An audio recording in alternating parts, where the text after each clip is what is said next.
இன்றைக்கி பாருங்கள், ஃபிசிக்ஸில் லைட் ஒளி அப்படிங்கிற ஒரு டாபிக் இது. So very very important. இது டிஎன்பிசிக்கு மட்டுமா அப்படின்னா கிடையாது. ஸோ ஆல் காம்படிட்டிவ் எக்ஸாம்ஸ்க்கும் அது முக்கியமானது. எஸ்எஸ்சி, ஆர்ஆர்பி, சரிங்களா, CHSLs, RPF, GD, so all central government எக்ஸாமினேஷன்ஸ்க்கெலாம் ஒரு 30 கொஷின்ஸ் நீங்கள் வந்து ஒரு எக்ஸாமில் அட்டன் பண்ணுறீங்க சயின்ஸில் அப்படின்னா கண்டிப்பாக லைட்டை வந்து மிஸ் பண்ணவே கூடாது. டெட் எக்ஸாம்ஸ் எழுதுறீங்கன்னா கண்டிப்பாக வந்து இந்த நோட்ஸ் ரொம்ப ரொம்ப யூஸ்ஃபுல்லாக இருக்கும். ஸோ இந்த டாபிக் எங்கே இருக்குது அப்படின்னு பார்த்தோம்னா பாருங்கள், ஃபிசிக்ஸ் அப்படிங்கிற ஒரு கண்டென்ட்டில் நம்ம வந்து சாப்டர் எத்தனை பாருங்கள், வரிசையாக ஒவ்வொரு சாப்டராக நம்ம கவர் பண்ணிட்டு வரோம். So next chapter number 7, light ஒளி அப்படிங்கிறது. 7th standard physics, 8th standard, 9th standard, 10th standard, ஏன் 12th ஸ்டாண்டர்டில் கூட இருக்குது. ஸோ இந்த புக்ஸ்லாம் நீங்கள் வந்து கலெக்ட் பண்ணி வச்சுக்கணும். இந்த நோட்ஸை ஃபஸ்ட்டு படிங்க. இப்போ நம்ம நடத்தக்கூடிய இந்த நோட்ஸை நீங்கள் வந்து இந்த யூடியூப்பில் அப்லோட் ஆனதுக்கப்புறம் டிஸ்கிரிப்ஷனில் போயிட்டு மோர் அப்படிங்கிற ப்ளேஸில் இதை டவுன்லோட் பண்ணி ஃபஸ்ட்டு இதை படிங்க. அதுக்கப்புறம் எக்ஸ்ட்ரா இன்ஃபர்மேஷன்ஸ் வேணும் அப்படின்னா 6th, 8th, 9th, 10th standard, 12th standard extra information படிச்சிங்க. ப்ரீவியஸ் இயர் கொஷின்ஸ் நிறையா ஒர்க் அவுட் பண்ணி பாருங்கள். நிறைய ஸ்டேட்மெண்ட் கொஷின்ஸ் வந்து இதுலேருந்து கேட்குறாங்க. ப்ராப்ளம்ஸ், சரிங்களா, நியூமரிக்கல் ப்ராப்ளம்ஸ் இந்த ஃபிசிக்ஸ் லைட்டில் வந்து நிறையா கொஷின்ஸ் கேட்குறாங்க. ஸோ என்சிஆர்டி புக்கும் கொஞ்சம் கலெக்ட் பண்ணி வச்சுக்கிட்டு அதையும் படிச்சுக்கங்க. நம்ம டாபிக்குள்ளே போகலாம். ஃபஸ்ட்டு பாருங்கள், நம்ம வந்து இந்த டாபிக் வந்து வாஸ்ட் டாபிக் ஆக்சுவலாக. அதனால தான் பார்ட் 1, பார்ட் 2வாக பிரிச்சுருக்கோம். இந்த பார்ட் 1 வந்து பெருசாக தான் இருக்கும். பார்ட் 2 அதே மாதிரி கொஞ்சம் லென்த்தியாக போகும். ஃபஸ்ட்டு பாருங்கள், இந்த லைட் தான் என்ன, ஒளினா என்ன? ஒளி என்பது ஒரு வகை ஆற்றல், சரிங்களா. நம்ம வந்து ஏன் தெரியுமா அது ஆற்றல்னு சொல்கிறோம்? ஃபஸ்ட்டு தெரிஞ்சுக்குவோம். ஒரு இதை பார்த்து நம்ம ஏன் எனர்ஜின்னு சொல்கிறோம்? எனர்ஜியை வி கான்ட் ஃபெல்ட், இல்லையா? நம்ம பிடிச்சி வச்சுக்கிட்டு என் பாக்கெட்டுக்குள்ளே இருக்குது, என் பைக்குள்ளே இருக்குது அப்படின்னு சொல்லவே முடியாது. ஸோ நம்ம வந்து அதை வந்து என்ன பண்ணுறதுங்க, அப்சர்வ் பண்ணவே முடியாது. அது மறைவாக இருக்கும். ஆனால் அதனால் வரக்கூடிய ரிசல்ட்டு சூப்பராக இருக்கும், சரிங்களா. So light is a form of energy which travels in the form of waves. நல்லா பார்த்துக்கோ, அலை வடிவில் தான் போகும் அப்படிங்கிற ஃபஸ்ட் இன்ஃபர்மேஷன்ஸ் தெரிஞ்சுக்கோ. சரி, இது போகக்கூடிய அந்த பாத் இருக்குது பார்த்தீங்களா, வழி எப்படி இருக்கும்? ரே ஆஃப் லைட் தான் சொல்லுவாங்க, பாத் ஆஃப் லைட்னு சொல்ல மாட்டாங்க. ஒளி கதிர் அப்படின்னு சொல்லுவாங்க.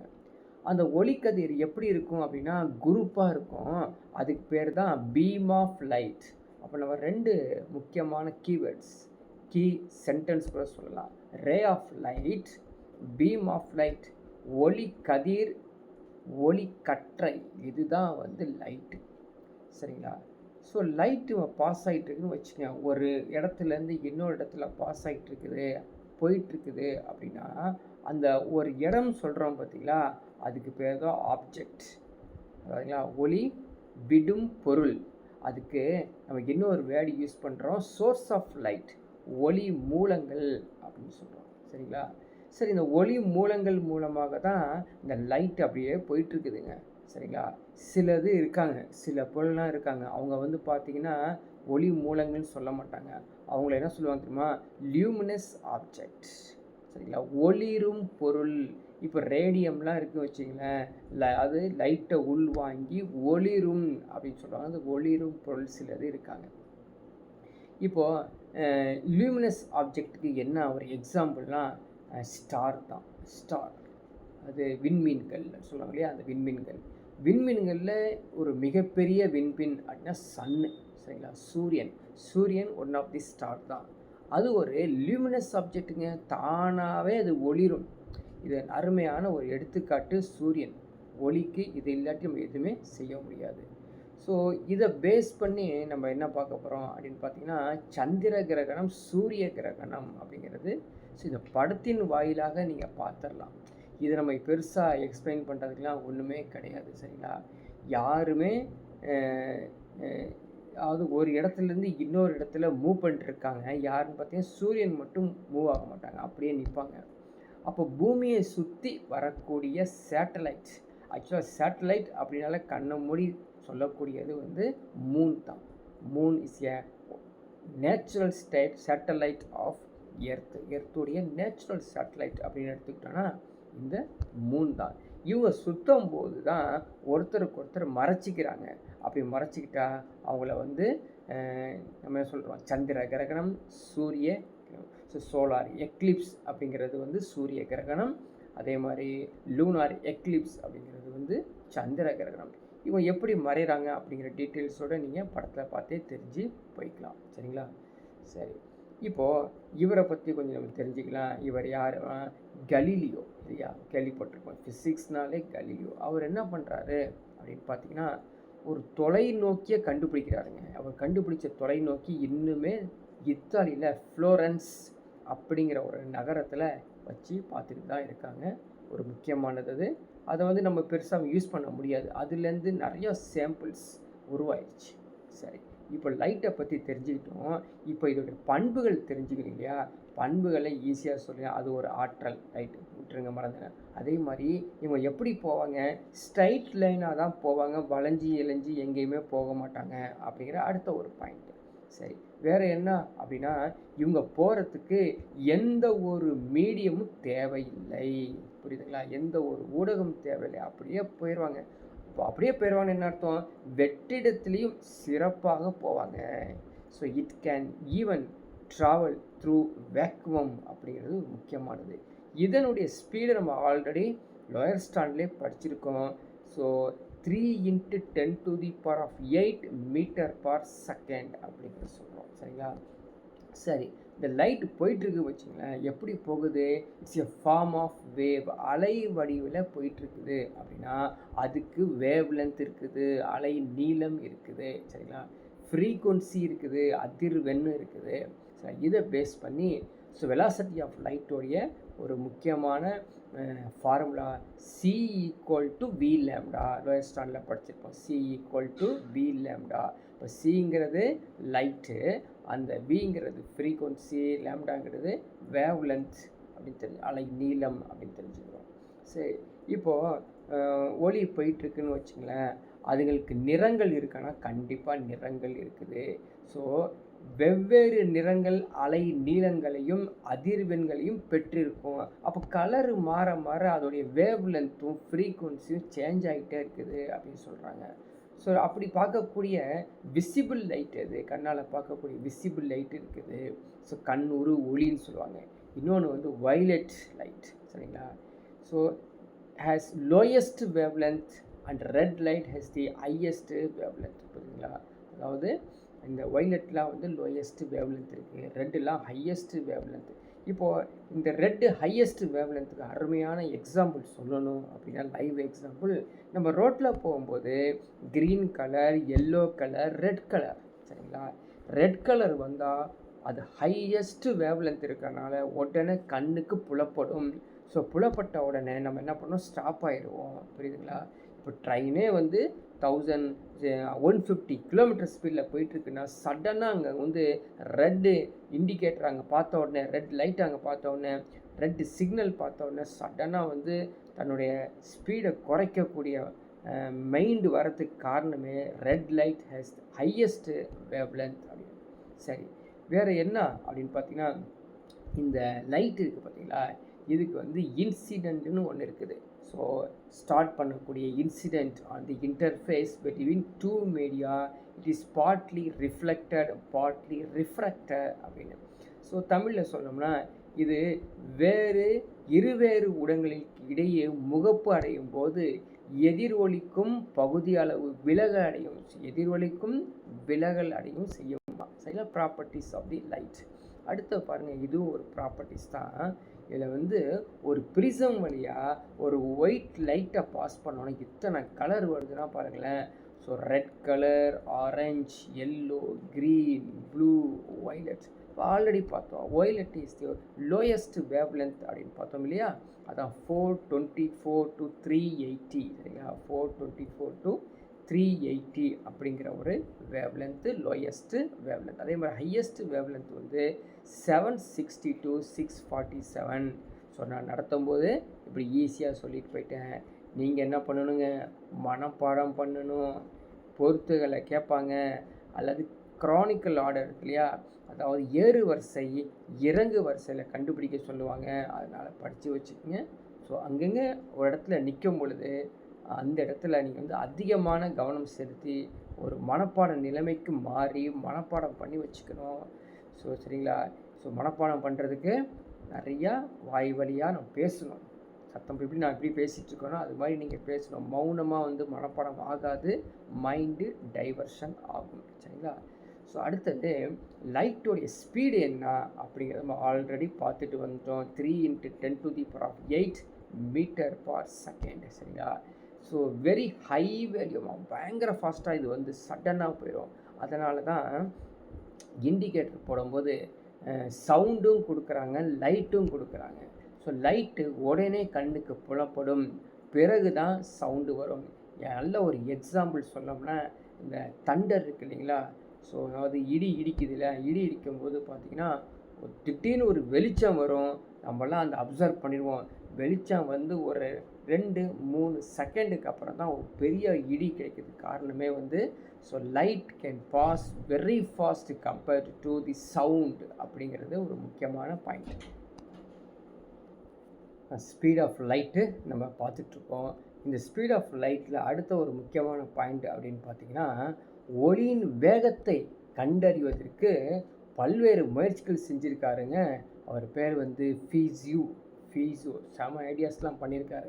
சரி, எப்போன்னு பார்த்தீங்கன்னா 1896 ஒளியின் வேகத்தை கண்டறிவதற்காக அவர் என்ன பண்ணியிருக்காரு அப்படின்னு பார்த்தீங்கன்னா, ஒரு ஆய்வு மேற்கொண்டு அந்த ஆய்வு வழியாக சில கருவிகள்லாம் கண்டுபிடிச்சி காற்றின் ஒளியின் வேகத்தை அவர் கண்டுபிடிச்சார். இதை தான் நம்ம சொல்கிறோம். ஸோ தோராயமாக வந்து 3 × 10⁸ மீட்டர் பர் செகண்ட் அப்படிங்கிறது நம்ம சொல்கிறோம். சரிங்களா. ஸோ அடுத்தது இப்போ டாபிக்குள்ளே உள்ளே போகிற முக்கியமானது ரிஃப்ராக்ஷன் ஆஃப் லைட், ஒளி விலகுதுங்க. ஸோ தமிழில் சொல்லும் பொழுதும் இங்கிலீஷில் படித்து புரிஞ்சுக்கும் போது ரெண்டையுமே நீங்கள் வந்து பேரலாக அண்டர்ஸ்டுட் பண்ணணும். ஒளி வந்து விலகுதாம்மா. ஏன் விலகுது? ஏதோ டிஸ்டர்பன்ஸ் கொடுக்குறோம் இல்லையா.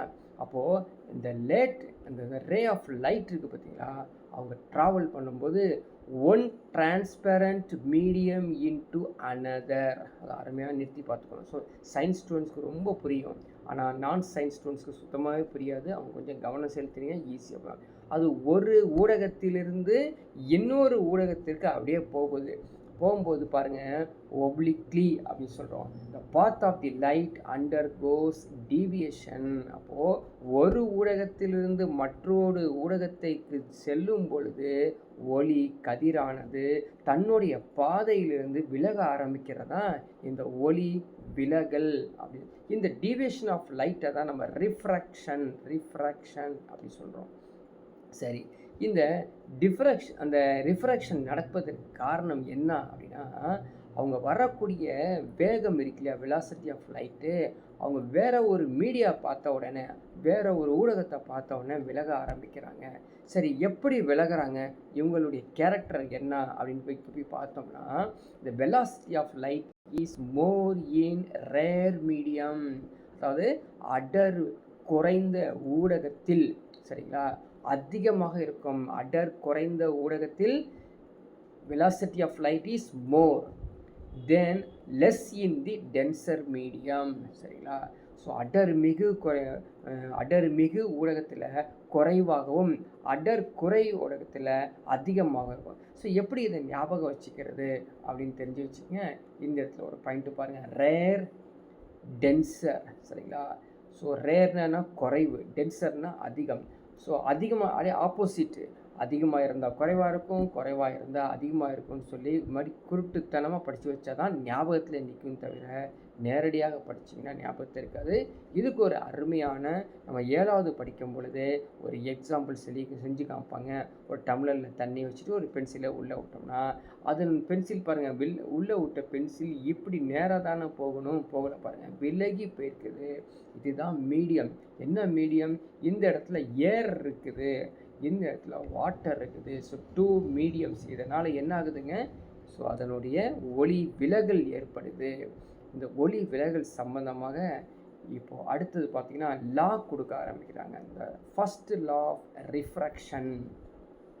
First law of refraction. இது அருமையான ஒரு லா. என்ன பண்ணுறோம், இந்த லா படிக்கிறதுக்கு முன்னாடி இந்த படத்தை பார்த்தீங்கன்னா உங்களுக்கு புரிஞ்சிடும். இந்த படம் பாருங்கள், ஒரு சமதளமாக இருக்குது, ஒரு பிளேன் இருக்குது. இந்த பிளேனில் என்ன ஆகுதுன்னா, இன்சிடென்ட் லைட் உள்ளே நுழைஞ்சதுக்கப்புறம் அப்படியே ரிஃப்ளெக்ட் ஆகுது. சரிங்களா, இதான் வந்து ஃபஸ்ட்டு லா. ஸோ இன்சிடென்ட் ரே உள்ளே வருது, ரிஃப்ளெக்டர் ரே படுகதிர், எதிரொலிப்பு கதிர். இதுக்கான கோணம் தான் incident angle, reflected angle. So IR. சரிங்களா, படுகோணம், எதிரொலிப்பு கோணம். இது எப்படி இருக்குன்னா, செங்குத்தாக ஒரு பாயிண்ட்டை நீங்கள் நினச்சிட்டிங்கன்னா இது மாதிரி பிரிக்கலாம். ஸோ இந்த பாயிண்ட்டை தான் பாயிண்ட் ஆஃப் இன்சிடென்ட் சொல்கிறோம். இப்போ சொல்லும் பொழுது the angle of I which is equal to the angle of R. This is the first law of refraction. ஒளி விலகல் விதியோடைய முதல் ஒளி விலகல் என்ன சொல்கிறோம், படுகதிர் கோணமும் அல்லது படுகோணமும் எதிர் ஒலிப்பு கோணமும் சமமாக இருக்கும். எப்பொழுதுங்க, ஒரே தளத்தில் செங்குத்தாக வரையப்படும் கோட்டில் அது வந்து தளமாக. இப்போ வந்து பாருங்கள், the incident ray, the reflected ray of the light, the normal to the reflecting surface of the all lie in the same plane. இது மாதிரி ஒரு கண்டிஷன் இருக்கும்போது so angle of incidence, angle of reflections are same அப்படின்னு சொல்லி முடிக்கிறாங்க first law. Second law first லாவை ஞாபகம் வச்சுக்கிட்டு செகண்ட் லாக்கு போங்க. ஸோ செகண்ட் லா என்ன சொல்கிறான் அப்படின்னு சொல்லி பார்த்தோம்னா, இதில் வந்து ஒரு முக்கியமான பாயிண்ட்டு என்ன சொல்கிறாங்க அப்படின்னா, இந்த செகண்ட் லா படிக்கிறதுக்கு முன்னாடி இதுக்கு இன்னொரு பெயர் இருக்குது, அதுவும் எக்ஸாமில் கேட்பாங்க, ஸ்னெல்ஸ் லா. ஸ்னெல்ஸ் விதி என்பது ஒளி விலகலுடைய இரண்டாவது விதி அப்படின்னு சொல்லிக்கிறோம். என்ன பாருங்கள், ஒளி கதிர் ஒரு ஊடகத்திலிருந்து மற்றொரு ஊடகத்திற்கு செல்லும் பொழுது படுகோணத்தின் சைன் மதிப்பிற்கும் விலகு கோணத்தின் சைன் மதிப்பிற்கும் இடையே உள்ள தகவு என்னது, ரேஷியோ, அவ்வேறு ஊடகங்களின் ஒளி விலகல் எண்ணின் தகவிற்கு சமமாக இருக்கும். இதுதான் ஸ்னெல் விதி. ஸோ ஸ்னெல் விதியை நீங்கள் மனப்பாடம் பண்ணி வச்சுக்கணும், சும்மா பார்த்தா வராது, மனப்பாடம் பண்ணி வச்சுக்கணும். Sine i divided by sine r are to μ2 divided by μ1. Very very importance. இதை பேஸ் பண்ணி நம்ம என்ன கண்டுபிடிக்கலன்னா, the amount of refraction light in a medium is denoted in the term of refractive index of the medium. So refractive index அருமையான ஒரு எக்ஸாமில் கேட்கக்கூடியது. ஒளி விலகல் எண் அப்படிங்கிறது இதிலேருந்து நம்ம கண்டுபிடிக்க முடியும். சரிங்களா, ஸோ அது இல்லாமல் அப்சல்யூட் ரிஃப்ராக்டிவ் இண்டெக்ஸ் கூட கண்டுபிடிக்கலாம். அதுக்கான தான் அந்த மியூ அப்படிங்கிற ஒரு அந்த சிம்பிளை யூஸ் பண்ணுறோம். ஸோ தனித்த ஒளி விலகல் எண் அதை வந்து தனியாகவே நம்ம என்ன சொல்கிறோம், மியூ அப்படிங்கிறது உச்சரிக்கிறோம். இப்போ பாருங்கள், what is mu? So speed of light in a air divided by speed of light in a medium. So ஒரு முக்கியமானது, அதாவது mu equal to c by v. Mu equal to c by v. ரெண்டுமே திசை வேகம் தான், ரெண்டுமே velocity தான். But என்ன அப்படின்னா, காற்றில் போகக்கூடிய வேகம் தான் அந்த சி. ரெண்டாவது வந்து எனி மீடியம், அது மீடியம்ங்கிறது கிவன் வந்து எக்ஸாமில் கொடுக்கக்கூடியது, எது கேட்குறாங்களோ அதுக்கு தயாராகிக்கணும். சரிங்களா, ஸோ அந்த ரெண்டு விதியை தான் இங்கே கம்பேர் பண்ணி சொல்கிறாங்க பாருங்கள். ஸோ முதல் விதி நமக்கு தெரியும், சைன் ஐ, அது angle of i which is equal to the angle of r. ரெண்டாவது விதி அப்படிங்கிறது sine i divide by sine r which is equal to μ2 divide by μ1. இதை பேஸ் பண்ணி நம்ம என்ன பண்ணலாம், வெவ்வேறு மீடியத்துக்கு நம்ம வந்து இந்த படங்கள் வரைஞ்சி இதை வந்து ஸ்னெல் விதியை அப்ளை பண்ணி நம்ம சால்வ் பண்ணலாம். ஸோ ஸ்னெல் விதி ஒன்ஸ் அப்ளை பண்ணிங்கன்னா கண்டிப்பாக வந்து ஒரு நியூமரிக்கல் ப்ராப்ளம்ஸ் கேட்பாங்க, தயாராகிக்கிங்க. சரிங்களா, so refractive index very very important. பாருங்கள், ரிஃப்ராக்டிவ் இண்டெக்ஸில் சிலது இன்ஃபர்மேஷன்ஸ் கொடுத்துருப்பாங்க. when light travels from rare medium into the denser medium, the refractor ray is bent towards normal drawn in the interface. So அவங்க என்ன பண்ணுறாங்கன்னா, அடர் மிகுலேருந்து அடர் குறைக்கு போகும்போது விலகு கதிர் செங்குத்து கோட்டை விட்டு விலக செய்யும், செங்குத்து கோட்டை விட்டு விலகிறோம். அதே மாதிரி அடர் குறைந்ததுலேருந்து அடர் அதிகமாக போனான்னா செங்குத்து கோட்டை நோக்கி விலகி செல்லும். ஸோ ரெண்டையும் வந்து நீங்கள் படத்தில் கொடுத்துருக்காங்க. சரிங்களா? So tensor medium, rare medium அப்படிங்கிறத தெரிஞ்சுக்கங்க.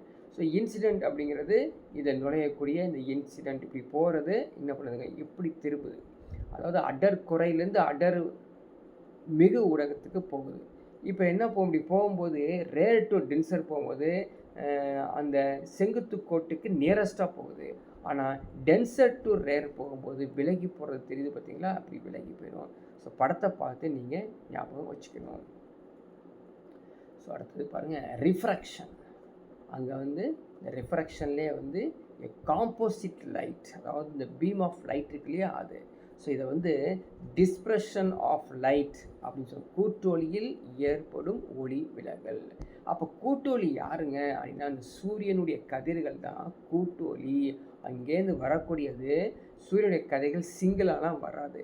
ஸோ அதாவது லைட் ரே மாதிரி வர்றது சூரியனுடைய கதிர்கள் கிடையாது. பீம் ஆஃப் லைட், ஒளி கற்றைகள் தான் அங்கேருந்து வருது. அப்போ ஒளி மூலத்திலேருந்து அது அங்கே ஒளி கற்றைகளாக வரும் பொழுது சூரிய ஒளியிலேருந்து வரக்கூடிய அந்த ஒளி கற்றை என்ன கலரில் இருக்குது, ஒற்றை நிற ஒளி மூலம், மோனோக்ரோமேட்டிக் சோர்ஸ். அங்கேருந்து ஒரு வெள்ளையாக ஒரு ஒளி தான் வருது. ஆனால் அது தடுத்து நிறுத்தி வேறு ஏதாவது நம்ம செஞ்சோம்போது தான் கலராக நம்ம பார்க்க முடியுது. சரிங்களா? அப்போது white light which contains different colors, அதான் முக்கியமானது. White light which contains different colors. அப்படி வரக்கூடிய அந்த ஒயிட் லைட்டை தான் காம்போசிட் சோர்ஸ், கூட்டொளி மூலங்கள் அப்படின்னு சொல்கிறோம். அப்போ சூரிய ஒளியில் பல்வேறு நிலங்கள் இருந்தாலும் அவங்க வந்து பீம் ஆஃப் லைட் எப்படி இருக்குது, காம்போசிட் லைட்டாக இருக்குது. அவங்க அப்படியே நேராக வர்றாங்க. ஆனால் நீங்கள் வந்து ஒரு ஸ்கேல் வச்சுருப்பீங்க. ஸ்கேல் எடுத்து அப்படியே அந்த சூரிய ஒளியை பார்க்கலாம், அல்லது ஒரு வெளிச்சத்தை பாருங்களேன். டிஃப்ரெண்ட் கலர்ஸை நீங்கள் பார்க்குறீங்க. அப்படி டிஃப்ரெண்ட் கலர்ஸை நீங்கள் பார்த்தீங்கன்னா அதுதான் டிஸ்ப்ரெஷன் ஆஃப் லைட், நிறப்பிரிகை அப்படின்னு சொல்லலாம். இன்னொரு எக்ஸாம்பிள் என்ன அப்படின்னு பார்த்தீங்கன்னா, மழை வர்றதுக்கு முன்னாடியோ அல்லது மழை வந்தது போனதுக்கு பிறகு மழை மேகங்களில் இந்த சூரிய ஒளி போகும் பொழுது ஏன்னா வானவில் வரும் தெரியுங்களா, அந்த ஸ்பெக்ட்ரம் மாதிரி வந்துட்டு ஒரு வானவில் ரெயின்போ ஃபார்ம் ஆகும். அதுவும் ஒரு டிஸ்ப்ரெஷன் ஆஃப் லைட். இந்த டிஸ்ப்ரெஷன் ஆஃப் லைட்டில் என்ன நடக்குன்னா விப்ஜிஆர்னு சொல்லக்கூடிய violet, indigo, blue, green, yellow, orange, red form ஆகும். சரிங்களா? விப்ஜிஆர் அப்படின்னு சொல்லுவோம். ஸோ விப்ஜிஆர் இந்த சுருக்க வடிவில் நம்ம தெரிஞ்சு வச்சுக்கிறோம். நிறப்பிரிகை அப்படிங்கிறதுக்கு அருமையான எக்ஸாம்பிள். அதே மாதிரி angle of refraction is the smallest for red and highest for violet. மனப்பாடம் பண்ணிக்கலாம். ஸோ ரெட்டாக இருந்தால் ஆங்கிள் ஆஃப் ரிஃப்ராக்ஷன்ஸ், அதாவது ஒளி விலகல் ஆகுதுங்க, அந்த கோணம் வந்து எப்படி இருக்குங்க, சிறுசாக இருக்கும். ரெட்டுக்கு வயலட்டுக்கு பெருசாக இருக்கும். எப்படி ஞாபகம் வச்சுக்கிறது, wave length. So wave length இதை எடுத்துக்கிட்டிங்கன்னா ரெட்டுக்கு பெருசு, ஒய்லெட்டுக்கு வந்து வேவ் லென்த்து வந்து சின்னது. சரிங்களா? அப்படியே ஆப்போசிட்டாக நீங்கள் வச்சுக்கங்க. ஆங்கிள் ஆஃப் ரிஃப்ராக்ஷன் எப்படி இருக்கும் அப்படின்னா, ஸோ அதிகமாக வேவ் லென்த் இருந்துச்சுன்னா கோணம் சின்னதாக இருக்கும். சரிங்களா? அதே மாதிரி வேவ் லென்த் குறைவாக இருந்துச்சுன்னா கோணம் பெருசாக இருக்கும் அப்படின்னு ஞாபகத்தை வச்சுக்கணும். இந்த ஸ்னெல் லா அப்படிங்கிறது ஒரு அருமையான விதி. இதிலேருந்து நம்ம நிறைய கற்றுக்கலாம். என்ன கற்றுக்கலாம், விலகு கோணமானது ஊடகத்தின் விலகல் எண்ணை சார்ந்தே அமையும். அப்படிங்களா? the angle of refraction is determined in the terms of the refractive index of the medium. அதே மாதிரி நிறங்களுக்கு ஊடகத்தின் ஒளி விலகல் எண் வெவ்வேறாகவும் இருக்கும். சில ஒரே மாதிரி இருக்க பொழுது வெவ்வேறாகவும் இருக்கும். அதே மாதிரி அவங்களுக்கு இருக்கக்கூடிய அலை நீளத்தை பொறுத்து தான் இருக்குது. அப்படின்னா இப்போ அதாவது நம்முடைய புக்ஸ் இருக்குது பார்த்தீங்களா, ஸ்டேட் கவர்மெண்ட்டுடைய புக்ஸு. இந்த புக்ஸில் வாட்டர், கிளாஸ், டைமண்ட், ஏர் மட்டும்தான் கொடுத்துருக்காங்க. நீங்கள் என்ன பண்ணணும், SSC, RRB students, TNPSC students NCERT புக்கையும் எடுத்து கொஞ்சம் செக் பண்ணி பார்த்துக்கணும். ஸோ என்சிஆர்டி புக்கு நீங்கள் புதுசாலாம் வாங்க தேவையில்லை, ஆன்லைன் சும்மா வந்து டவுன்லோட் பண்ணாலே வந்து கூகுள் சர்ச் பண்ணாலே வந்துடும். அப்படி பார்க்கும்போது எக்ஸ்ட்ரா சப்ஸ்டன்ஸ் அதிகமாக கொடுத்துருக்கானா அதையும் படித்து வச்சுக்கணும். இது மனப்பாடம் பண்ணி வச்சுக்கணும். சும்மா மேலோட்டம் பார்க்காத, பொறுத்துகளை கேட்பாங்க. சரிங்களா? அதே போல் வந்து ஏறு வரிசை இறங்கு வரிசையும் கேட்பாங்க. எப்படி கேட்பாங்கன்னா ஒளி விலகல் எண்ணை பொறுத்து ஏறு வரிசையில் எழுதுங்கன்னு சொல்லி அதாவது கண்ணாடி கொடுப்பான், வைரம் கொடுப்பான், காற்று கொடுப்பான், தண்ணீரை விட்டுட்டு வேறு 2 சேர்த்து விட்ருவான். சேர்த்து விட்டா நமக்கு வந்து கண்டுபிடிக்கிறது கஷ்டமாக போயிடும். மனப்பாடம் பண்ணி வச்சுக்கணும். சரிங்களா? ஸோ சில constant terms in the physics you must by heart அப்படிங்கிறது மறந்துடாதீங்க. இப்போ ரெஃப்ராக்டிவ் இண்டெக்ஸை பற்றி ஒளி விலகல் எண் இதிலிருந்து கேள்விகள் அதிகமாக கேட்கலாம். சரிங்களா? So what is refractive index? A transparent medium. First தெரிஞ்சுங்க, refractive index of the transparent medium. அதாவது ஒரு பாட்டிலில் தண்ணி ஊற்றி வச்சுருக்கீங்க, அந்த தண்ணி வந்து டிரான்ஸ்பரண்ட்டாக இருக்குது. சரிங்களா? டிரான்ஸ்பரண்ட்டாக என்னது? ஒரு வெற்றிடமாக இருக்கலாம், அல்லது காற்றாக இருக்கலாம், அல்லது நீர் ஊற்றி வச்சுட்டு நம்ம ஒருத்தருடைய மூஞ்சி ஒருத்தர் ஈஸியாக தெரிகிற மாதிரி இருக்கும். அதை டிரான்ஸ்பேரண்ட் பார்க்கலாம். அப்படி இருந்துச்சு அப்படின்னா நம்ம ஒரு ரேஷியோ ஃபார்ம் பண்ணலாம். The refractive index of the medium இப்படி எப்படி இருக்கும்? Speed of the light in a vacuum divided by the speed of light in a medium. So எங்கேயோ பார்த்த மாதிரி இருக்குல்ல, மியூன்னு சொல்லி ஒன்று பார்த்தோம் தெரியுமா? மியூ. ஸோ C/V அப்படின்னு பார்த்தோம். சரிங்களா? அதே தான் இப்போது n which is equal to C/V. So n which is equal to என்னதுங்க? ரெஃப்ராக்டிவ் இண்டெக்ஸ், ஒளி விலகல் எண். ஸோ ஃபார்முலா டைரெக்டாக படித்து வச்சுக்கோ. அது வந்து அதை பேஸ் பண்ணி உங்களுக்கு வந்து கொஷின்ஸும் கேட்பாங்க, ப்ராப்ளம்ஸும் கேட்பாங்க. இப்போ ஒரு ப்ராப்ளம் கேட்டிருக்கான் பாருங்கள். One type of transparent glass as a refractive index 1.5. ஒளி விலகல் எண்ணே கொடுத்துட்டாங்க. ஸ்பீட் ஆஃப் தி லைட் கேட்டிருக்காங்க. ஃபார்முலா தெரியும் இல்லையா? n equal to C/V, V equal to C/n. C வந்து ஆல்ரெடி தெரியும் நமக்கு, 3 × 10⁸ டிவைடட் பை 1.25. சரிங்களா? ஸோ 1.5 டிவைட் பண்ணும்போது இந்த 3 வந்து 2ஆக மாறிடும், 10⁸ ஆயிரும். அப்போ light travels with speed of the glass எப்படி இருக்கும்? 2 × 10⁸ மீட்டர்/செகண்ட் சொல்லி மனப்பாடம் பண்ணி வச்சுக்கணும். இப்போ கிளாஸ் பற்றி கேட்டிருக்காங்க, நாளைக்கு வந்து வேற ஒரு டைமண்டை வச்சு கேட்கலாம், தயாராகிக்கணும். சரி, இந்த ஒளி விலகல் எண்ணுக்கு ஒரு இன்டர்பிரிட்டேஷன் கண்டிப்பாக சயின்ஸ்னாலே அப்படின்னா ஒரு டெஃபினேஷன் இருக்கும், எக்ஸ்பிரிமெண்ட் இருக்கும், இன்டர்பிரிட்டேஷன் இருக்கும். அந்த இன்டர்பிரிட்டேஷனில் கொஷின்ஸ் கேட்பாங்க. So refractive index does not have unit. அதுக்கு எந்த ஒரு அலகும் இல்லை, ஜஸ்ட் எ நம்பர்.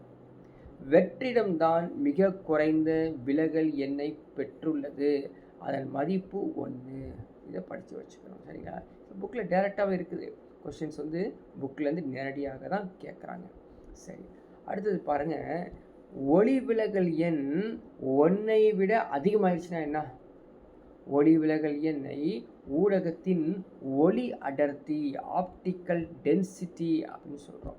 ஒளி விலகல் எண்ணெய் இருக்குது பார்த்தீங்களா? அந்த எண்ணெய் வச்சுக்கிட்டா நம்ம என்ன சொல்கிறோம்? ஒளி அடர்த்தியை சொல்கிறோம், ஆப்டிக்கல் டென்சிட்டி அப்படின்னு சொல்கிறோம். So higher refractive index of the medium is greater is the optical density. புரியுதுங்களா? ஸோ அதிகமாக விலகடையக்கூடிய எண் இருந்துச்சு அப்படின்னா ஒரு ஊடகத்துக்கு அது வந்து என்னதுங்க? ஒளி அடர்த்தி அதிகமாக இருக்குன்னே அர்த்தம். ஸோ பேரலாகவே சொல்கிறாங்க. சரிங்களா? இப்போ இது எப்படி ஞாபகம் வச்சுக்கிறது அப்படின்னு பார்த்தீங்கன்னா, நம்ம வந்து ஸோ இப்படி போட்டு directly proportional to the OD, optical density. So அதாவது ரெஃப்ராக்டிவ் இண்டெக்ஸ் அதிகமானால் ஆப்டிக்கல் டென்சிட்டி அதிகமாகும், குறைஞ்சா இதுவும் குறையும். ஸோ டைரக்ட்லி ப்ரொபோர்ஷனல் தானே அப்படின்னு ஞாபகத்தில் வச்சுக்கணும். இப்போ மீடியா கொடுத்துட்டு இன்னும் நிறையா வந்து ஒளி விலகல் எண்ணு கொடுத்துருக்காங்க பார்த்தீங்களா? மனப்பாடம் பண்ணி வச்சுக்கணும். Vacuum, air, carbon dioxide, ice, pure water, ethyl quartz, vegetable oil எல்லாத்தையும் நீங்கள் என்ன பண்ணணும்? புக்கில் இருக்குது, மனப்பாடம் பண்ணிக்கணும். அக்ரிலிக்கு, சரிங்களா? டேபிள் சால்ட்டு, கிளாஸு, சஃபயர்னா நீலக்கல், ஜிர்கான், அதே மாதிரி cubic zircon, diamond, gallium phosphate எல்லாத்தையும் நீங்கள் ஜஸ்ட்டு என்ன பண்ணுறீங்க? பயாட் பண்ணி வச்சுக்கணும். கண்டிப்பாக கொஷின்ஸு எக்ஸாமில் கேட்பாங்க. ஸோ அடுத்த ஒரு கேள்வி கேட்டிருக்காங்க பாருங்கள். அதுவே விலகல் எண்ணை பேஸ் பண்ணி light travels in air into the glass. Air to glass போதாமா? அதோடைய திக்னஸ் வந்து 50 சென்டிமீட்டர்மா. Refractive index 1.5. கொஷின் கேட்டிருக்கேன் என்னென்னா, what is speed of the light? Already படித்தோம் இல்லையா? So speed of the light கண்டுபிடிக்கிறதுக்கு என்ன ஃபார்முலா யூஸ் பண்ணுற போகிறோம் சரிங்களா? Speed of the light in a glass மீடியத்தை கேட்டிருக்காங்க. Not only speed of the light. Speed of the லைட்னா ஜஸ்ட் சி. அப்போ ஃபார்முலா என்ன அப்படின்னா, ஸோ V = C/N சரிங்களா? ஸோ C தெரியும், N வந்து 1.5. அதே ஆன்சர் 2 × 10⁸ மீட்டர்/செகண்ட் ஞாபகம் வச்சுக்கணும். ஸோ தமிழில் அடுத்த ஒரு கொஷின் கேட்டிருக்காங்க பாருங்கள். Speed of the light in air வந்து 3 × 10⁸ மீட்டர்/செகண்ட். ஆமாம், மீடியம் வந்து 2 × 10⁸ மீட்டர்/செகண்ட் அப்படின்னா அதனுடைய ஒளி விலகல். இப்போ அதே சம்மு தான் மாற்றி அந்த வேரியபிள்ஸை கொடுத்து கேட்டுட்ருக்கான். ஈஸியாக ஞாபகத்தில் வச்சுக்கலாம். அடுத்த ஒரு கேள்வி, இது மாதிரி கொஷின்ஸ் வந்து கேட்பாங்க. இதுக்கும் நீங்கள் தயாராகிக்கிறோம். என்ன கொடுத்துருக்கான் அதை ஃபஸ்ட்டு தெரிஞ்சுங்க. என்ன கொடுத்துருக்கான் பாருங்கள். The refractive index of the water 4/3 and the refractive index of the glass 3/2. Find the refractive index of the glass with respect to the refractive index of the water.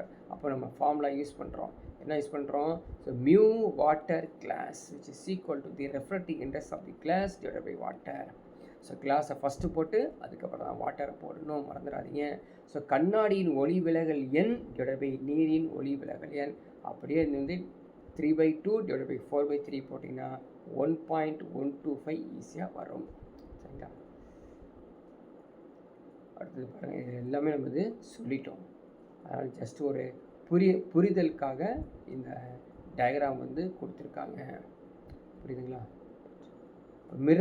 மிரரில் எப்படி மிரர் பாருங்கள், அப்படியே கண்ணாடியில் வைக்கும்போது, சாதாரண கண்ணில் வைக்கும்போது, இருவழி கண்ணாடியில் வைக்கும் பொழுது என்ன நடக்குது? ஸோ நார்மல் மிரர், அதே மாதிரி 2-வே மிரரில் வந்து எப்படி இருக்கும்? ஸோ கொஞ்சம் தூரத்தில் வச்சாலே ஒட்டின மாதிரி தெரியுது, நார்மல் மிரரில் ஒட்டாத மாதிரியே தெரியும் சரிங்களா? ஸோ அடுத்த பகுதிக்கு போகிறோம். இது அடுத்த ஒரு முக்கியமானது அது ஸ்கேட்டரிங் ஆஃப் லைட், ஒளி சிதறல். இது வரைக்கும் நம்ம ரிஃப்ராக்ஷன் பார்த்தோம்.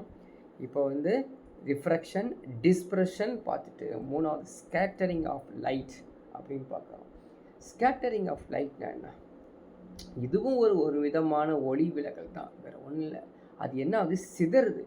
சிதறதுனால தான் ஸ்கேட்டர் அப்படிங்கிற ஒரு வேர்டு யூஸ் பண்ணுறாங்க. சரி, எக்ஸாம்பிளுக்கு ஒன்று எடுத்து பார்க்கலாம். சன்லைட் பாருங்கள். சன்லைட்டு அங்கேருந்து வரும்போது ஒளி கற்றையாக வருது.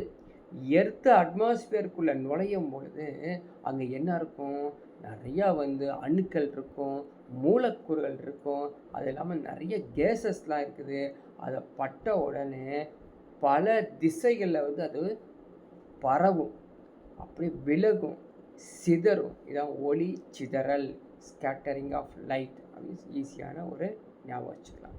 ஸோ இந்த ஃபினாமினா முக்கியமானது, சொல்கிறதுக்கு ஈஸியாக இருக்கும். இதோட ஃபினாமினா முக்கியமானது.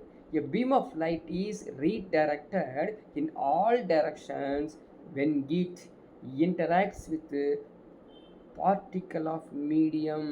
ஒரு ஊடகம் எடுத்துக்கோ, எக்ஸாம்பிளுக்கு காற்றே எடுத்துக்கலாம், கேஸே எடுத்துக்கலாம்.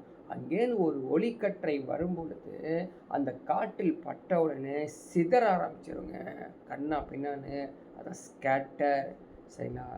இந்த சிதறி பல துகள்களாக மாறிடும். அதாவது ஸ்கேட்டர் ஆஃப் தி லைட். இப்போ புரிஞ்சிருச்சா?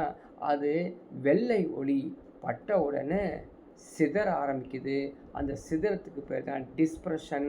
அதுலேருந்து வரக்கூடிய ஸ்பெக்ட்ரம் நிறமாலை என்று சொல்லுவோம். அதான் வந்து VIBGYOR. So violet, indigo, blue, green, yellow, orange, red அப்படிங்கிற ஞாபகம்.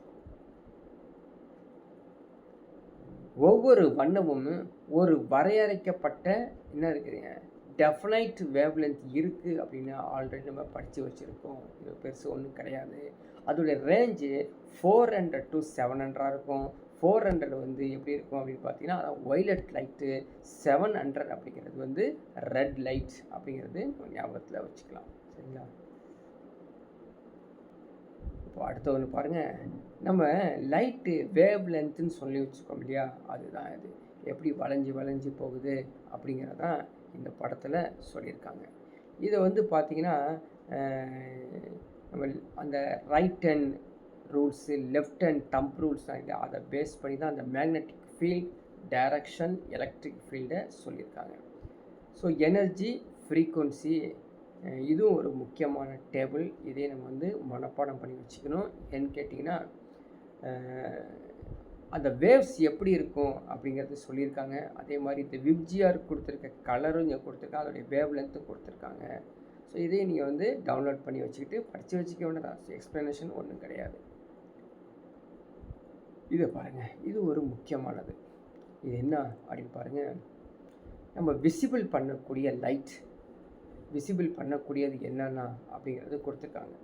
ஸோ விசிபிள் பண்ணக்கூடிய பிளேசஸ் அப்படின்னு பார்த்தீங்கன்னா வேவ் லென்த் எங்கே இருக்குது பாருங்கள், இந்த இடத்துல கொடுத்துருக்காங்க. இதாங்க விசிபிள் பண்ணக்கூடியது. நம்மளாம் இந்த கலர்ஸை நம்ம ஈஸியாக பார்க்க முடியுது அப்படின்னு சொல்லியிருக்காங்க. சரியா? ஆனால் அல்ட்ரா வயலட், எக்ஸ்ரேஸ், காமா ரேஸ்லாம் பார்க்குற, மைக்ரோவேவ், இன்ஃப்ராரெட்லாம் தெரியாது. பட் ரேடியோ வேவ்ஸ் தெரியுமா? அதுவும் தெரியாது. அதனுடைய வேவ் லென்த்து கொடுத்துருக்காங்க பாருங்கள். அதாவது எத்தனை மீட்டர் தூரம் இருக்கும், எத்தனை சென்டிமீட்டர் தூரம் இருக்கும் அப்படின்னு சொல்லி கொடுத்துருக்காங்க. அதோடைய ஃப்ரீக்குவன்சியும் ஆட்ஸை கொடுத்துருக்காங்க. நீங்கள் இதை டவுன்லோட் பண்ணி படித்து வச்சுக்கணும். ஸோ அதே தான் ரிப்பீட்டடாக இங்கேயும் கொடுத்துருக்காங்க. கம்பேரேட்டிவாக வந்து வேவ் லென்த்து, ஃப்ரீக்குவன்சி, ஃபோட்டான் எனர்ஜியும் கொடுத்துருக்காங்க. So 30 questions SSC RRB TET exams எழுதுறாங்க. ஃபோட்டான் எனர்ஜி சேர்த்து படிச்சுக்கோங்க. அதே தான் டிஃப்ரெண்ட்டு ஃபிகர்ஸில் கொடுத்துருக்காங்க. அடுத்து பாருங்கள், ரிஃப்ராக்டிவ் இண்டிஸ் சொல்கிறோம் இல்லையா, ஒளி விலகல் எண். அதனுடைய ஆல்ரெடி நம்ம பார்த்தது தான். ஸோ வயலட், ப்ளூ, எல்லோ, ரெட்டுக்கு என்னென்னா அப்படிங்கிற அதோடைய வேவ் லென்த்து, அதே மாதிரி க்ரோன் கிளாஸு, ஃப்ளிண்ட் கிளாஸ், அதோடைய எண் எவ்வளவு இருக்கும் அப்படிங்கிறதும் கொடுத்துருக்காங்க. எல்லாமே நம்ம வந்து எக்ஸ்பிளைன் பண்ண தான் படமாக இங்கே பார்க்குறோம். ஸோ படமாக பார்க்கும்போது ஈஸியாக ஞாபகத்தில் இருக்கும். இப்போ ஸ்கேட்டரிங் பார்த்தோம் இல்லையா, அதனுடைய டைப்ஸை தான் நெக்ஸ்ட்டு நம்ம பார்க்கக்கூடியது. Types of scattering. Types of scattering. So ஒளி சிதறல் நடக்கும் பொழுது பல வகைகளில் நடக்குதாமா. அதில் முக்கியமான ஒரு 2 சிதறலை நம்ம பார்க்க போகிறோம். ஒன்று வந்து பாருங்கள், எலாஸ்டிக் ஸ்கேட்டரிங், மீட்சி சிதறல், மீட்சி சிதறல். இன் எலாஸ்டிக் ஸ்கேட்டரிங், மீட்சி அற்ற சிதறல். என்னது மீட்சி சிதறல்? மீட்சி அற்ற சிதறல். இப்போது ஒளிக்கற்றை இருக்குல்ல, இந்த பீம் ஆஃப் லைட்டு, அது வந்ததுலேருந்து கடைசி வரை தன்னுடைய ஆற்றல், தன்னுடைய எனர்ஜியை என்ன செய்யும் அப்படின்னு பார்த்தீங்கன்னா, இது மாதிரி எலாஸ்டிக் ஸ்கேட்டரிங்காக இருப்பாங்க, இன் எலாஸ்டிக் ஸ்கேட்டரிங்காக 2 விதமாக இருப்பாங்க. ஸோ எலாஸ்டிக் ஸ்கேட்டரிங் என்ன? Energy of the incident beam of light and scatter the beam of light are same. அதான் எலாஸ்டிக் ஸ்கேட்டரிங். படித்து மனப்பாடம் பண்ணி வச்சுக்கோ, ஸ்டேட்மெண்ட்டில் கேட்பாங்க. ஸோ எலாஸ்டிக் ஸ்கேட்டரிங் எப்படிங்க? Energy not angle. நீங்கள் இதை ஞாபகத்தில் வச்சுருக்காதீங்க. ஏற்கனவே ஒன்று சென்ஸ், இது என்ன சொல்கிறது, அது என்னது பேர், நாங்கள் விதி பார்த்தோம் இல்லையா, முதல் விதி ஸ்கேட்டரிங் ஆஃப் லைட், இந்த law of scattering, first law of scattering பார்த்தோம்ல, அது மாதிரி இது திங்க் பண்ண. ஆங்கிள் கிடையாது, இது ஆங்கிள் கிடையாது, எனர்ஜி. எனர்ஜி, ஆற்றல். ஆற்றல் நீங்கள் ஞாபகம் வச்சுக்கணும். So energy of incident beam of light and scattered beam of light எப்படி இருக்குதுங்க? சேமாக இருக்கும். அப்படி இருந்தால் அது எலாஸ்டிக் ஸ்கேட்டரிங். புரிஞ்சிருச்சுல? அடுத்தது ஈஸி தானே. இன் எலாஸ்டிக் ஸ்கேட்டரிங் என்ன அர்த்தம்? சமமற்று இருக்கும், நாட் ஈக்குவலண்ட், நாட் இன் சேமாக இருக்கும். எது? இன்சிடென்ட் பீம் ஆஃப் லைட்டும் ஸ்கேட்டர்ட் பீம் ஆஃப் லைட்டும் அன்ஈக்குவலாக இருக்கும். அதான் வந்து இன் எலாஸ்டிக் ஸ்கேட்டரிங். இந்த ஸ்கேட்டரு சும்மாலாம் கிடையாதுங்க.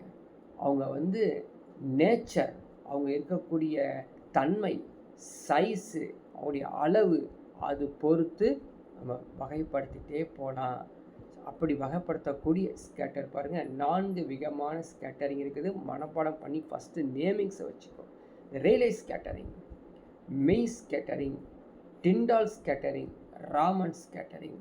ஸோ படிச்சுட்டு நாளையும் நீங்கள் வந்து கம்பேரிட்டிவ் ஒரு சார்ட் போட்டு படிச்சிங்கன்னா ஞாபகத்தில் இருக்கும்.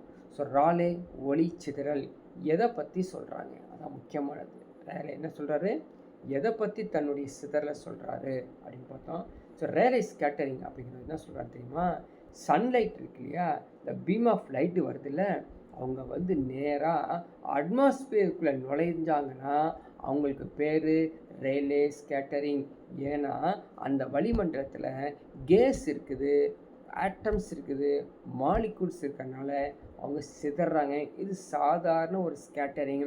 இதுதான் வந்து ரேலே சொல்லியிருக்கனால ரேலே ஸ்கேட்டரிங் லா. லாரே ஸ்கேட்டரிங் லா என்ன சொல்கிறாரு அப்படின்னு பார்த்தீங்கன்னா, the amount of scattering of light is inversely proportional to the fourth power of its wavelength. இது அப்படியே இப்படி ஞாபகம் வச்சுக்கணும். எஸ், சரிங்களா?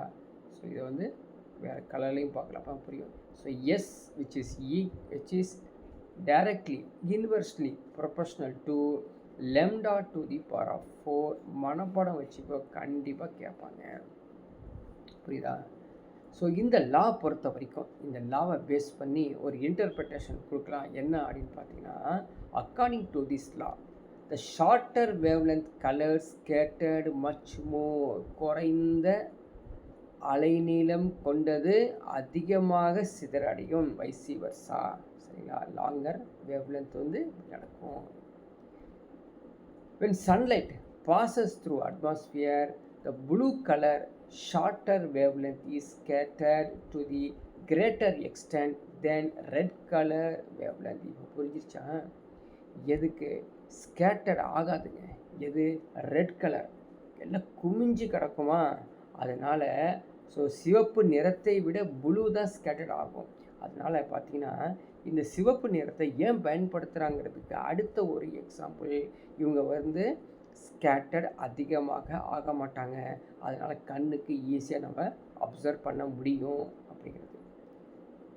சூரியன் உதயம், சூரியன் மறைவு இல்லையா? சன்ரைஸு, சன்செட்டு நம்ம பார்த்துருக்கோம். இல்லைனாலும் இதை படித்ததுக்கப்புறம் போய் பாருங்கள். Light rays from sun have to travel larger distance in the atmosphere than at noon. புரியுதுங்களா? ஸோ சன்செட்டு சன்ரைஸ் ஆகும்போது நம்ம வந்து ரொம்ப தூரத்துலேருந்து லைட்டை பார்த்துக்கிட்டே இருக்கலாம், லைட் ரேஸை பார்க்க முடியும். காரணம் என்னன்னா அது அட்மாஸ்பியரில் நெருங்கி வராது, சரிங்களா? அதே மாதிரி hence the most of the blue lights are scatter away and only red light which gets least scatter reaches. அதனால் பார்க்க முடியுது. இப்போது 12 மணி 1 மணிக்கு சூரியன் நம்ம கண்ணால் பார்க்க முடியும். நல்லா வெளிச்சம், நல்லா வெயில் அடிக்கும் போது பார்க்கவே முடியாது, கண்ணு கூசும். ஆனால் காலையில் விடியங்காலை நேரத்தில் இருக்கிற சூரியனும் சாயந்தரம் நேரத்துக்கூடிய சூரியனத்தை நம்ம ஈஸியாக பார்த்துக்கிட்டே இருக்கலாம், அதை பார்த்து நம்ம ரசிக்கலாம். சன்செட்டு சன்ரைஸை வந்து ரசிக்க முடியும். அதனால தான் அவங்க வந்து colour of the sun is red at sunrise and sunset. காரணம் என்னென்னா இந்த ரேலே ஸ்கேட்டரிங் நடக்குது. கேட்பாங்க, இந்த கொஷின் கேட்டு வச்சுருக்காங்க. சன்செட்டு சன்ரைஸில் நடக்கக்கூடிய ஸ்கேட்டரிங் பேர் என்ன? Rayleigh scattering. பாருங்கள், ஒவ்வொரு ஸ்கேட்டரிங், ஒவ்வொரு ஒளி சிதறலில் ஏதோ ஒரு காரணத்தை வச்சுருப்பாங்க. அந்த காரணத்தை நம்ம படித்து வச்சுக்கணும். ஸோ மீட் சிதறல்னு சொல்லுவாங்க. எலாஸ்டிக் ஸ்கேட்டரிங் தான் இங்கே நடக்கும். என்ன நடக்குது அப்படின்னு பார்த்தீங்கன்னா, when the diameter of the scatter is similar to or larger than the wavelength of the incident light. புரியுதுங்களா? என்ன சொல்கிறாங்க, இந்த ஒளிச்சிதறல், இந்த ஒளிச்சிதறல் நடக்கும் பொழுது என்ன நடக்கும்னா, படு ஒளிக்கதிரின் அலை நீளத்திற்கு சமமாகவோ அல்லது அலை நீளத்தை விட அதிகமாகவோ இருக்கும். ஜென்ரலி என்ன, the incident ஸ்கேட்டர் லைட் இருக்கு இல்லையா, இன்சிடென்ட் லைட்டு, அந்த இன்சிடென்ட் லைட்டோட விட இந்த அது ஸ்கேட்டரிங்க்கு பெருசாக இருக்கும். அலைநீளம் எப்படி இருக்கும், ரொம்ப அதிகமாக இருக்கும். கண்டிப்பாக வந்து குறைவே குறையாது. அதனால தான் வந்து ஸ்கேட்டரிங் அல்லது மீட்சி ஒளி சிதறல் அப்படின்னு ஞாபகம். சரி, இப்படி செய்யக்கூடிய இந்த ஸ்கேட்டரிங் அதோடைய அளவு எப்படி மெஷர் பண்ணுறதுனா, the amount of scattering is independent of the wavelength. Measure பண்ண முடியாது.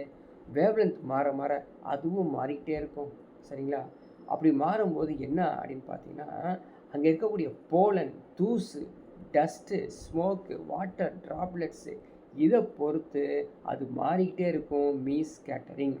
So scattering is responsible for the white appearance of the cloud. Example கேட்ட கேள்வி. எங்கள் சார் கேட்டாங்க அப்படின்னு கேட்காது. நீ நிறையா கொஷின்ஸ் எடுத்து ப்ரீவியஸ் இயர் கொஷின்ஸாக எடுத்து பார்த்தீங்கன்னா தெரியும். க்ளவுடு, ஸோ வானத்தில் இருக்கக்கூடிய அந்த மேகங்கள் வெள்ளையாக இருப்பதற்கு காரணம் என்ன அப்படின்னா ஒளிச்சிதறல். என்ன ஒளிச்சிதறல்? ஒளிச்சிதறல் அப்படிங்கிறது நம்ம மறந்துடக்கூடாது. சரிங்களா? அடுத்த டிண்டால் பாருங்கள், சயின்ஸ் ஸ்டூடெண்ட்ஸ்க்கு இந்த டிண்டால் பற்றி தெரியும். ஸோ டிண்டால் அப்படின்னு பேர் சொன்னாலே அதுக்கு வந்து கொலாய்டல் சொல்யூஷன் அப்படின்னு அர்த்தம். கொலாய்டல், சரிங்களா? கொலாய்டல்னா என்ன அப்படின்னு பார்த்தீங்கன்னா, மழை பெய்யுதுன்னு வச்சுக்கோங்க. இப்போ மழை பெஞ்ச உடனே ஒரு குளம் குட்டை தண்ணி நிற்குதுல, அங்கே வந்து பார்த்தீங்கன்னா ஒரு டிரான்ஸ்பரண்ட்டாக இருக்கக்கூடிய தண்ணி அப்படியே கலங்கிடும். அப்படியே கலந்து மண்ணும் டஸ்ட்டும் தண்ணியும் கலங்கிடும். அதுக்கு பேர் கொலாய்டல் அப்படின்னு சொல்லுவாங்க. சரியா? கூழ்மமாக மாறிடும். அப்படி கூழ்மமாக மாறி டஸ்ட்டாக வந்துருச்சு அப்படின்னா அதுக்கு டிண்டால் அப்படிங்கிறவர் கண்டுபிடிச்சனால அவர் பேர். இன்னொரு எக்ஸாம்பிள் கொடுத்துருக்கான் பாருங்கள், டஸ்டி ரூம் அப்படின்னு கொடுத்துருக்காங்க. டஸ்டி ரூம்னா என்ன?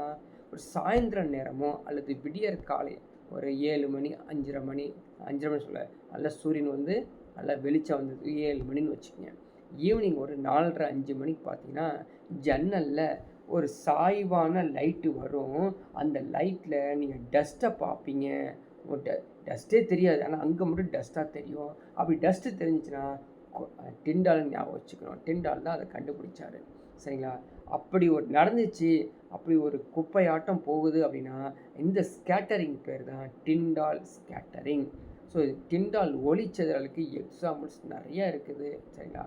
இது மாதிரி ஒளிச்சிதறல் நடக்கக்கூடிய அந்த கூழ்மமோ அல்லது குப்பையிலையோ தூசிலையோ இருந்துச்சு அப்படின்னா அதனால் வரக்கூடிய விளைவுகள் தான் டிண்டால் எஃபெக்ட்.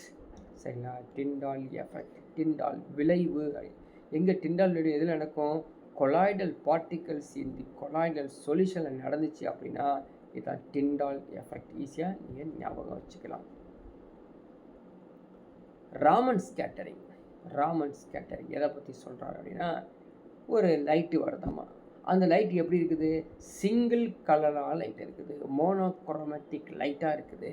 இதை எதில் பாஸ் பண்ணுறாரு ராமன் பார்த்தீங்கன்னா, கேஸ், லிக்யூட், டிரான்ஸ்பரண்ட் சாலிடில் பாஸ் பண்ணார்னா ஸ்கேட்டர் நடக்குமா.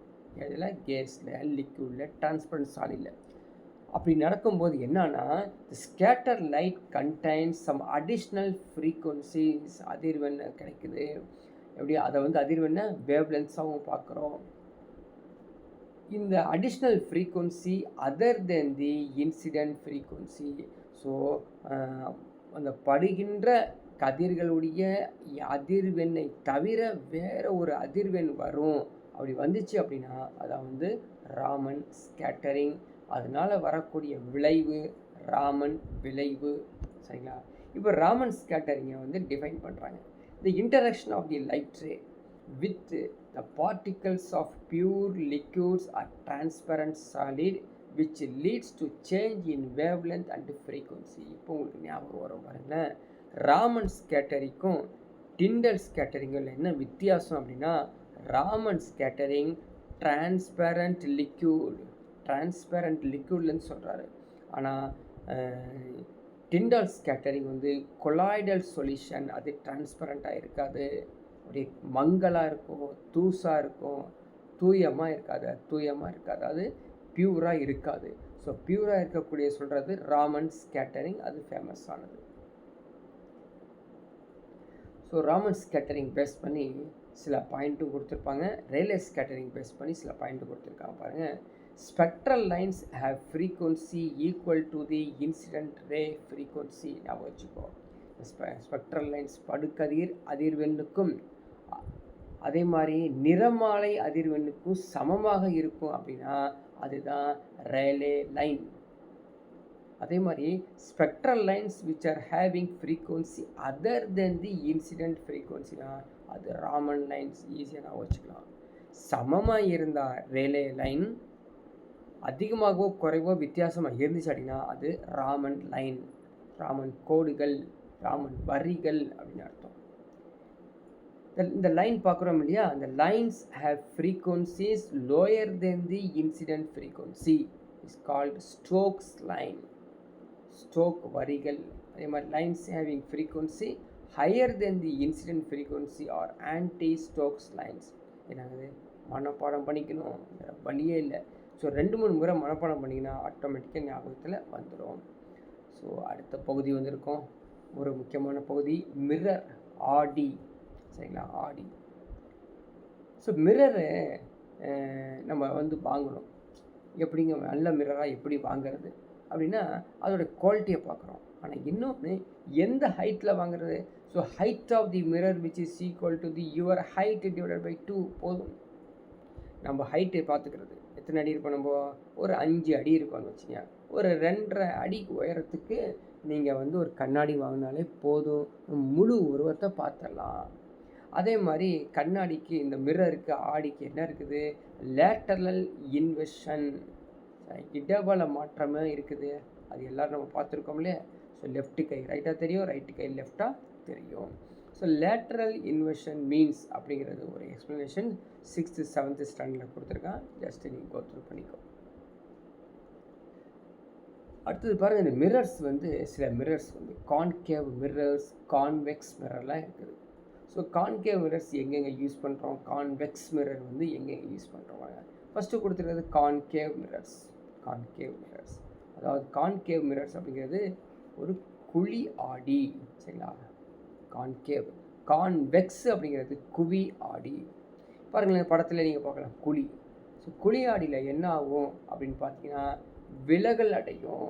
அதாவது சின்ன பொருளை பெருசாக பார்க்கலாம். அதான் வந்து கான்கேவ் மிரர். கான்வெக்ஸ் வந்து பெரிய பொருளை சிறியதாக பார்க்கலாம். எங்கெங்கே யூஸ் பண்ணுறாங்க, அடுத்தது கான்கேவ் மிரர் குழியாடி எங்கெங்கே யூஸ் பண்ணுறாங்க அப்படிங்கிறதும் கொடுத்துருக்காங்க. நீ ஜஸ்ட்டு புரிஞ்சிக்கலாம். அப்படிங்க கான்வெக்ஸ் குவி ஆடி எங்கே பயன்படுத்துகிறாங்க. அதே மாதிரி இங்கே ஒன்று இருக்குது பாருங்கள், மிரர் ஃபார்முலாவை நீங்கள் படித்து வச்சுக்கணும், மனப்பாடம் பண்ணி வச்சுக்கணும். Mirror formula. So mirror formula ஆடி சமன்பாடு 1/v + 1/u which is equal to the 1/f. இந்த ஃபார்முலா மனப்பாடம் வச்சுக்கோமா. ஃபார்முலா வந்தாலே ஸோ நியூமெரிக்கல் ப்ராப்ளம்ஸ் வந்துட்டுருக்குது அப்படின்னு அர்த்தம். சரிங்களா. ஸோ அது மிரருக்கு அப்புறம் அடுத்தது லென்சஸ்.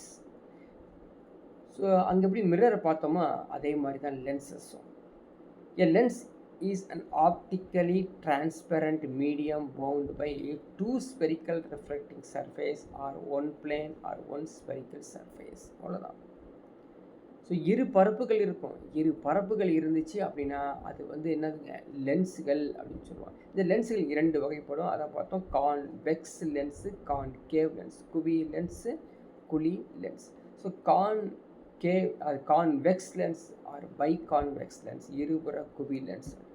இவங்க வந்து என்ன பண்ணுவாங்க அப்படின்னு பார்த்தீங்கன்னா அங்கேருந்து வரக்கூடிய லைட்டை, வரக்கூடிய இமேஜை மையத்தில் என்ன பண்ணுங்க, அப்படியே வந்து கன்வெர்ஜ் டு தி பாயிண்ட், குவிக்கப்படும். சரிங்களா. அதனால தான் இது கன்வெர்ஜ் லென்ஸ், கான்வெக்ஸ் லென்ஸ் அப்படின்னு பேர் சொல்கிறோம். கான்கேவ் லென்ஸ் என்ன ஆகும், இவங்க வரும்பொழுது இவங்க வந்து என்ன பண்ணுவாங்கன்னா 2 spherical surface such that it's thinner and the center than the edges. அது இருந்துருக்கும். எட்ஜஸில் வந்து ஓரங்களில் தடித்தும் நடுவில் வந்து மெலிசாவும் இருக்கும். ஆனால் அவருடைய வேலைகள் என்ன அப்படின்னு பார்த்தீங்கன்னா டைவர்ஜிங் லென்ஸ், டைவர்ஜ் பண்ணி விட்ருவாங்க, விரிக்க வச்சுருவாங்க. வர்ற அந்த ஆப்ஜெக்டை வேறு பக்கம் விரித்து செல்லப்படும், ஒளிக்கட்டைகள் விரித்து செல்லப்பட்டுரும், ஸ்ப்ரெட் பண்ணி விட்ருவோம், டைவர்ஜ் பண்ணி விட்ருவோம். அதனால தான் இது கான்கேவ் லென்ஸ். அப்போது கான்வெக்ஸ் லென்ஸ் வந்து கான்வெக்ஸ் லென்ஸ் பார்த்தோம் இல்லையா, அந்த கான்வெக்ஸ் லென்ஸ் வந்து என்ன பண்ணுதுங்க, அவங்க வந்து அப்படியே குவிய ஆரம்பிச்சிருவாங்க. அப்படியே குவிஞ்சி அப்படியே வந்து ஒரு பக்கம் இருப்பாங்க. கான்கேவ் லென்ஸில் என்ன செய்வாங்க அப்படின்னா இவங்க வந்து ஸ்பெரிக்கல் சர்ஃபேஸில் வந்து தின்னராக சென்டராக இருக்கட்டும். ஆனால் கான்வெக்ஸ் லென்ஸ் பார்த்தோம் என்ன இருக்குதா, கன்வெர்ஜ் பண்ணுவாங்க. கான்வெக்ஸ் லென்ஸ் கன்வெர்ஜ் பண்ணுவாங்க, கான்கேவ் லென்ஸ் வந்து டைவர்ஜ் பண்ணுவாங்க அப்படின்னு சொல்லி 2 எழுதி படித்து வச்சுக்கணும். சரிங்களா. இன்னும் நிறைய லென்ஸுகள் இருக்குது. Plano convex lens, plano concave lens. So இருபுறமும் வந்து குவிஞ்சி பரப்பளவு சமமாகவும் சமதள பரப்புலையும் இருக்கும். அதுக்கான வந்து படத்தை தான் நம்ம பார்த்துருக்கோம். ஸோ வந்து டைவர்ஜிங் லென்ஸு ஃபஸ்ட்டு பார்க்குறது, கன்வர்ஜிங் லென்ஸு ரெண்டாவது பார்க்குறது டைவர்ஜிங் லென்ஸு. அதை நீங்கள் படத்துலேயே பார்த்து தெரிஞ்சுக்கலாம். ஸோ பயன்பாடுகள் முக்கியமானது, எங்கெங்கே பயன்படுத்துகிறோம் அப்படிங்கிறது கான்வெக்ஸ் லென்ஸை கொஞ்சம் பார்த்து வச்சுக்கிறோம். எங்கெங்கே பயன்படுத்துகிறோம், கேமராவில் இருக்கக்கூடிய லென்ஸ் கேட்பாங்க, குவி ஆடி குவி லென்ஸு. இந்த குவி லென்ஸ் என்ன பண்ணும், கேமராவில் எதுக்கு வச்சுருக்காங்க, மேக்னிஃபை பண்ணுறதுக்கு, ஒரு பெருக்கம் பண்ணுறதுக்கு பயன்படுத்துகிறாங்க. So microscope, telescope, slide projectors எதுலாம் சிறிய பொருளை பெருசாக காமிக்கிறாங்களோ அவங்கெல்லாம் குவி லென்ஸ், கான்வெக்ஸ் லென்ஸ். சரிங்களா? அதே மாதிரி vision, they are used to correct the defect of the vision, hypermetropia. மனப்பாடம் பண்ணி வச்சுக்கோ. தூர பார்வை என்ற பார்வை குறைபாட்டை சரி செய்யக்கூடிய லென்ஸ் எது அப்படின்னா அது வந்து கான்வெக்ஸ் லென்ஸ். அதே மாதிரி ஆப்போசிட் கான்கேவ் லென்ஸ் அப்படிங்கிறது எங்கே யூஸ் பண்ணுறாங்க, கலிலியன் டெலஸ்கோப்பில் பயன்படுத்துகிறாங்க. எங்கேயோ இருக்கிற ஒரு இதை வந்து ஈஸியாக பார்த்துடலாம். சரிங்களா? இப்போது நம்ம டோர் இருக்குது பார்த்தீங்களா, நம்ம அப்பார்ட்மெண்ட்டில் இருக்கக்கூடிய டோரில் ஒரு லென்ஸ் வச்சுருப்பாங்க, ஒரு சின்னதாக ஒரு லென்ஸ் வச்சுருப்பாங்க. யாராவது கதவு தட்டினாங்க அப்படின்னா அந்த லென்ஸ் வழியாக பார்த்தோம்னா வெளியே நிற்கிற அத்தனை பேர் நம்ம கண்ணுக்கு தெரிவாங்க. அப்போ யூஸ் பண்ணக்கூடிய லென்ஸ் வந்து கான்கேவ் லென்ஸ் யூஸ் பண்ணுறாங்க. அதே மாதிரி கிட்ட பார்வையை சரி செய்யக்கூடிய நோயான மயோப்பியாவை சரி செய்வதும் கான்கேவ் லென்ஸ். சரிங்களா? கான்வெக்ஸ் லென்ஸ் என்ன பண்ணுறாங்க, ஹைப்பர் மெட்ரோபியா. கான்கேவ் லென்ஸ் வந்து மயோப்பியா. ரெண்டையும் ஞாபகம் வச்சுக்கோ. ரெண்டுக்குள்ள வித்தியாசத்தை சொல்கிறாங்க, இதையும் வந்து நீங்கள் படித்து வச்சுக்கோங்க. நெக்ஸ்ட் பாருங்கள், லென்ஸ் ஃபார்முலா. ஏற்கனவே பார்த்துட்டு வந்தோம் lens formula. So lens formula பேர்னா 1/f = 1/v - 1/u. இதான் வந்து லென்ஸ் ஃபார்முலா. அங்கே பார்த்தது மிரர் ஃபார்முலா. மிரர் ஃபார்முலாவில் ஆட் பண்ணுவோம், லென்ஸ் ஃபார்முலாவில் மைனஸ் பண்ணுவோம். ஸோ எஃப்ங்கிறது நம்மளுக்கு தெரியும் ஆல்ரெடி, குவிய தொலைவு. குவிய தொலைவு, ஃபோக்கல் லென்த். யூங்கிறது டிஸ்டன்ஸ் ஆஃப் தி ஆப்ஜெக்ட். அதே மாதிரி டிஸ்டன்ஸ் ஆஃப் தி இமேஜ் அப்படிங்கிறது வி அப்படின்னு வச்சுக்கோங்க. சரியா? ஸோ லென்ஸுடைய ஒரு பெருக்கம், magnifications of the lens. So கோள ஆடிகள் போலவே நம்ம வந்து கோளக லென்ஸை நம்ம வந்து ஒரு பெருக்கம் செய்ய முடியும். ஸோ மேக்னிஃபிகேஷன் ஆஃப் தி லென்ஸுக்கு நம்ம டினோட் பண்ணக்கூடிய எம்ங்கிறது வைக்கிறோம். இது M which is equal to the height of the image divided by the height of the object. So h dash divided by h. So m which is equal to the h dash divided by h அப்படின்னு ஞாபகம் வச்சுக்கோங்க. இதுவே வந்து medium pace பண்ணி வந்தாங்க அப்படின்னா distance of the image divided by distance of the object m = v by u. இந்த ஃபார்முலாவை ஞாபகம் வச்சுக்கோங்க. சரி, இதோட இன்டர்பிரேஷன் பார்க்கலாம். ஸோ இன்டர்பிரேஷன் தான் எக்ஸாம்பிள் கேட்பாங்க. If the magnification is greater than 1, we get enlarged image. சரிங்களா? ஒரு பெருக்கம் ஒரு மதிப்பை விட அதிகமாக இருந்தால் ஒரு பெரிய உருவமாக தெரியும். If the magnification is less than 1, we get the diminished image. சிறிய பிம்பமாக தெரியும் அப்படின்னு ஞாபகம் வச்சுக்கோ. So power of lens very very very very importance. இங்கே வந்து கொஷின்ஸ் கேட்பாங்க, லென்ஸின் திறன் வந்து கேட்பாங்க. சரிங்களா? அப்போது ஒரு லென்ஸ் இருக்குதுன்னா அதனுடைய திறன் சொல்கிறது எப்படின்னா அதுக்கு பவர் எவ்வளோங்க. நீங்கள் பவர் கிளாஸ் பயன்படுத்துகிறீங்களா அப்படி சொல்கிறோம் இல்லையா? சரி, the power of the lens can be defined as the degree of the convergence or divergence of the light rays. லென்ஸின் திறன் எப்படி சொல்கிறதுங்க, ஒரு லென்ஸின் குவிக்கும் அல்லது விரிக்கும் திறன் தான் ஒரு லென்ஸின் திறன். ஈஸியாக ஞாபகம் வச்சுக்கலாம். The power of lens is numerically defined as the reciprocal of the focal length. மனப்பாடம் பண்ணி வச்சுக்கோ. So P which is equal to the 1/f. அதோடைய SI unit dioptre. Very very important, எக்ஸாமில் ஆல்ரெடி கேட்டு வச்சுருக்கிறான் அப்படிங்கிறத தெரிஞ்சுக்கோ. ஸோ அது லென்ஸின் திறன் SI அலகு என்னன்னா டயாப்டர். அதோடைய சிம்பிள் வந்து D. ஸோ ஒரு dioptre which is equal to the so 1D which is equal to the 1 meter to the power of -1 அப்படின்னு மனப்பாடம் பண்ணி வச்சுக்கணும். சரிங்களா? ஸோ ஐ திங்க் இதோட வந்து நம்ம பார்ட்டு வந்து குறைஞ்சிக்கிட்டே ஃபஸ்ட்டு பார்ட் வந்து முடியும். இந்த ஃபஸ்ட்டு பார்ட்டு முடிஞ்ச உடனே செகண்ட் பார்ட்டை நீங்கள் வெயிட் பண்ணணும். இப்போ டயாப்டர் பேஸ் பண்ணி ஒரு கொஸ்டினும் கேட்டு வச்சுருக்காங்க பார்த்தீங்களா? ஃபோக்கல் லென்த்து கொடுத்துருக்காங்க, நீங்கள் அதோடைய பவர் லென்த்து கொடுத்துருக்காங்க. ஸோ ஃபோக்கல் லென்த் எப்படி இருக்குது? -2ல் கொடுத்துருக்காங்கன்னா 1/-2 which is equal to the -0.5 dioptre. அவ்வளோதான், சிம்பிளாக இருக்கும் கொஷின். சரியா? மனப்பாடம் பண்ணி வச்சுக்கோங்க. ஸோ நெக்ஸ்ட்டு கிளாஸில் நம்ம வந்து பார்ட்டு 2 பார்க்கலாம்.